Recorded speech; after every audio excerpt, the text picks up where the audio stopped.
Hello and welcome to Last Word FC. Leeds United are in a little bit of trouble, aren't we? Things are absolutely chaos at the moment and we sort of need to solve it. In this video, I'm going to run through what's happening at the moment, what we sort of need to happen to get promoted this season, and where we might end up if all of that goes right.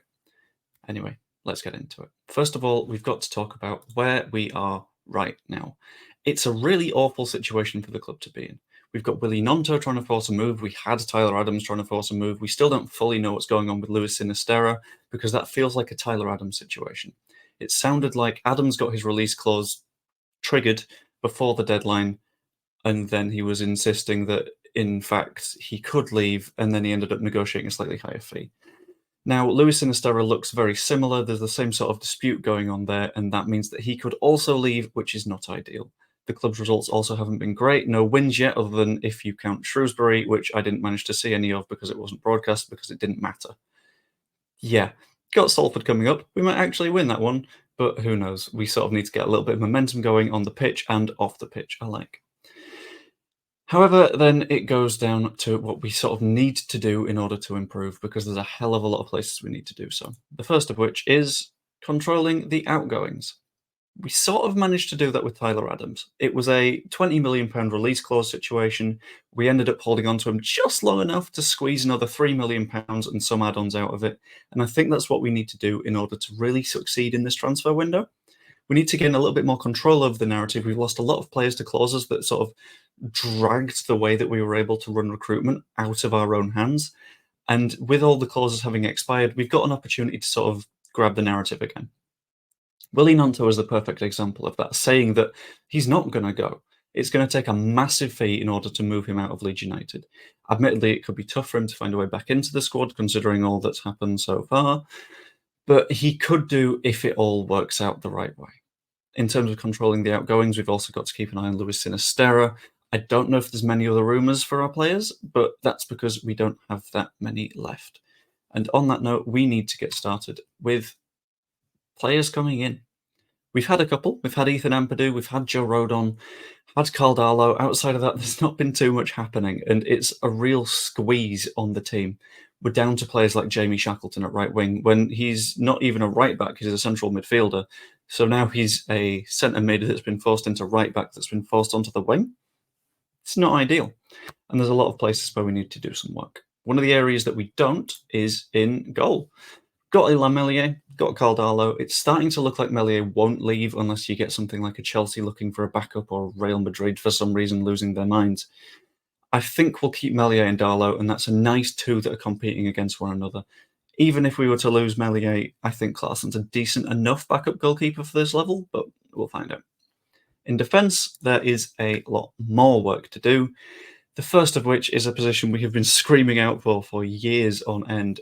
Let's just get that focus back. It's a left back. We've not had a left back for so long. Off the top of my head, the last actual proper dedicated left back Leeds had was Charlie Taylor. We had the years of Barry Douglas, who was constantly injured, Yanni Alioski, who wasn't a winger, Stuart Dallas, Yanni Alioski, who was a winger, not a left back, Stuart Dallas, who was not a left back. He initially started on the right wing and then played everywhere for us. I really appreciate Stuart Dallas. I hope he can come back. Yeah, a good left back would balance out the sheer amount of right backs we've got at the moment. We've got Sam Byram, we've got Cody Drameh, we've got Luke Ayling. We just need someone on the opposite side rather than telling Drameh or Byram, sorry, you're playing on the left today. It just weakens the entire defence. And on the subject of weakening the entire defence, could do with a centre-back. We know this. We've lost so many. There was Rasmus Christensen could play at centre-back.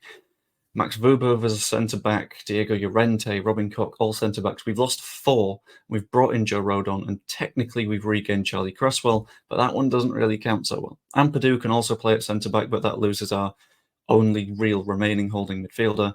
We need to sign another centre-back if we want to do anything this season, because any injuries, and we're down to bare bones again. Diego Montero might be good, but we don't know. He's only played in the 21s, and it is not the situation where you want to be throwing someone in at the deep end.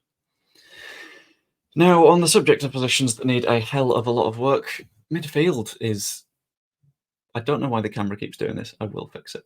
Midfield is somewhere that we have another problem.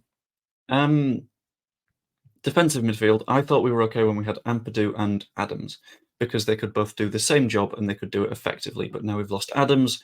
We don't really have a proper Ampadu backup outside of JB, and JB has looked wobbly at best in all of his appearances so far. Aside from defensive midfield, we also need a proper 8 who can progress the ball, although we might have a bit of that in sort of the youth players. Archie Gray has been excellent. I made a specific video on him. I recommend you watch it because we've got a hell of a talent on our hands. We've also got Lewis Bate who can play there, and he's also very good. But having lost Mark Rocker and Brendan Aronson and Adam Forshaw, attacking midfield is gone.